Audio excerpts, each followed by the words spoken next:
আজকে আমি কথা বলবো আদর্শনগরের কিছু মাদক ব্যবসায়ী যারা মাদক সেবন করে তাদেরকে নিয়ে। আমাদেরকে কখনই আপনি এক হতে দেখবেন না, যদি সেটা হয় রাজনীতির মাঠ অথবা খেলাধুলার মাঠ অথবা জায়গা জমিনের কোনো ব্যাপার নিয়ে ইত্যাদি। মাদক মুক্ত গ্রাম করতে আমার বন্ধু ফয়সাল এবং সজীব, আলামিন, আরাফাত সহকারে আরো অনেকেই আছে। তারা কি বলে সেটা শুনে আসি, চলুন। আচ্ছা, এলাকায় যেরকম মাদক বাড়তেছে, ভবিষ্যতে বিয়ে শাদী করা যাবে না, ফুলান খারাপ হয়ে যাবে। এই মাদকের ব্যাপারে ভালো একটা কঠোর ব্যবস্থা নেওয়া দরকার। আমার প্রশ্ন হলো, সমাজের দায়িত্বশীল ব্যক্তিদের কাজটা কি?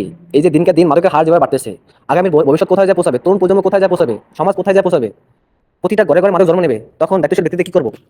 যদি প্রশ্ন আসে এলাকায় মাদক মুক্ত গ্রাম করতে অথবা এলাকায় যারা মাদক পাচার করে তাদের বিরুদ্ধে অ্যাকশন নিতে, তাহলে কিন্তু আমরা সকল রাজনীতিবিদ অথবা যারা এলাকার সকল মানুষ আছেন সবাই কিন্তু একবদ্ধ হইয়া অন্তত এই মাদক মুক্ত এলাকা করতে সবাই সাহায্য করবে। যখন আমরা সমবয়সী যারা এলাকাতে ছিল তখন কিন্তু মানুষ সিগারেট খাইতেও কিন্তু ভয় পাইতো, আমাদেরকে দেখে না, মানুষ কিন্তু মানুষকে রেসপেক্ট করতো, সম্মান করতো। একটা জিনিস বুঝতেছি না, মানে 4-5 বছরের ব্যবধানে এমন কি পরিবর্তন হয়ে গেল যাতে করে এলাকার ভিতরে 6-7 বছরের পোলাপাইনটাও মাদক সেবনে যুক্ত।